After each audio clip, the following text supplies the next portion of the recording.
केहू के गाली पढ़ दी, केहू केहू के उड़े बोल दी, राजनीति में ऊपर उठे खातिर केहू कुछो करे खातिर तैयार है। ज्यादा समय के बात ना है, अपने पंचायत के प्रमाण है।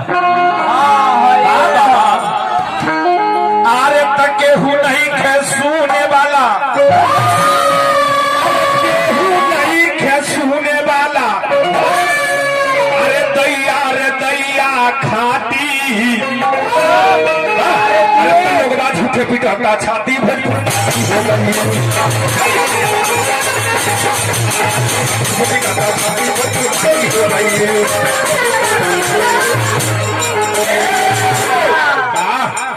भोजपुरी माटी हो गई। अरे बाउर के लोग विरोध करता सुमिरन में धरे बेचैनी। अरे बाउर के लोग विरोध करता सुमिरन में धरे बेचैनी। अरे जल्दी व्यास जी नचनिया बोला दी। अरे बाई जी सुमिरन में अरे तो लागे विधि भी है खाटी भरी।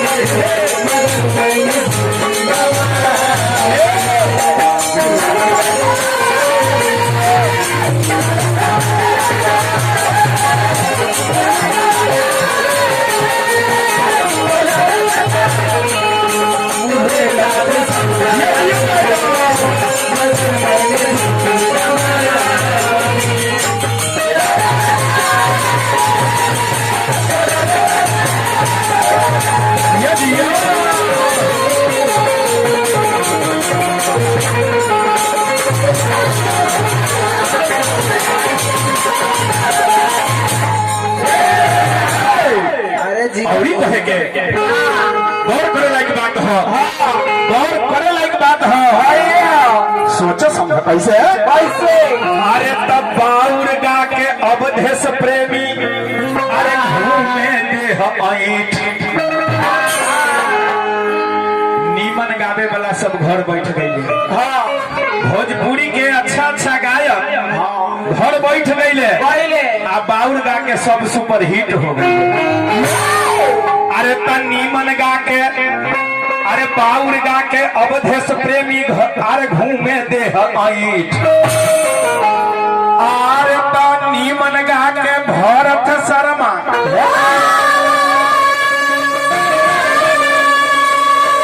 अरे घर गईले बैठ।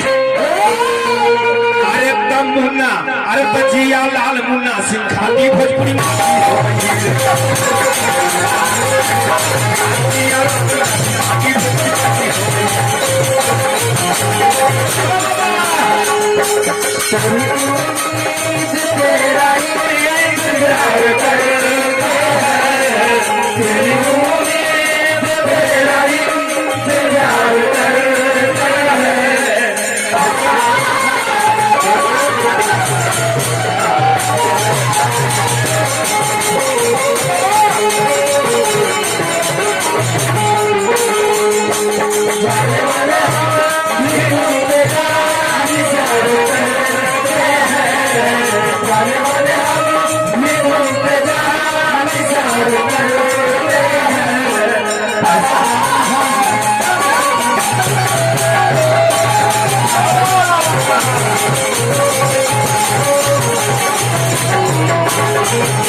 अरे जिया हो और कहा। अरे राधा कृष्ण अरे राधा कृष्ण स्वामीनाथ मुनि सहनी व्यास। राधा कृष्ण अरे स्वामीनाथ मुनि सहनी व्यास। अरे भाग के अपना दोष लगावे अरे बैठल हो के उदास। अरे भाग के अपना दोष लगावे बैठल हो के उदास। अरे तनी से नया की भोजपुरी हो गई।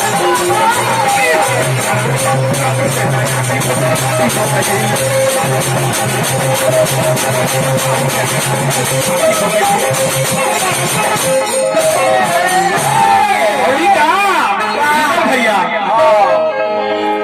अरे आज के नीमन अरे आज से नीमन सुने लागी जे सारा जनता आज से नीमन सुने जे लागी सारा जनता अरे काल से थावे मंदिर पर के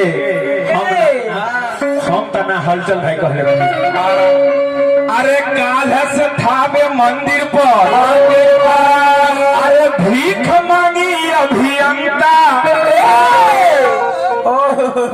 आ कहे की बाहुरे बारे अरे कहे की बाहुरे बारे थाती भोजपुरी हो गई।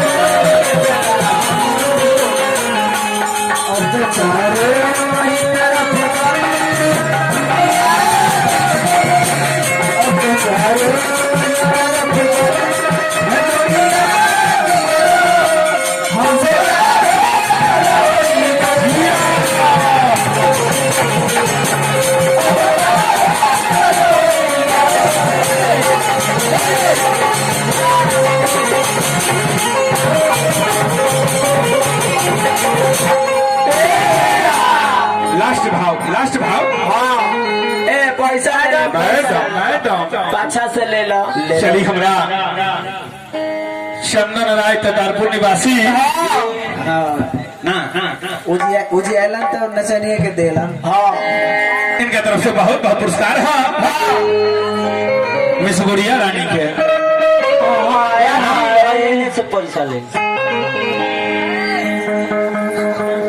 चलिए हमरा सुनील बाबू की तरफ से भी बहुत बहुत 100 रुपया का पुरस्कार हो हमरा तुमसे प्रणाम नमस्कार जगह ही के जय जयकार हो।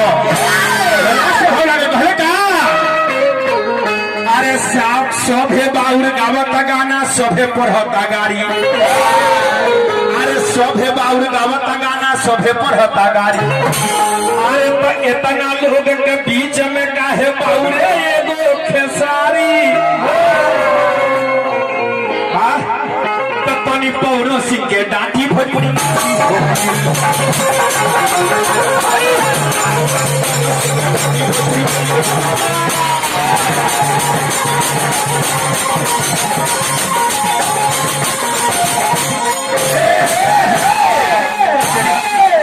चलिए हमारा छोटे भाई सुनील कुमार देवदारपुर निवासी उनका तरफ से बहुत बहुत पुरस्कार है हमारा तरफ से मानस मंडली की ओर से शुभ आशीर्वाद है।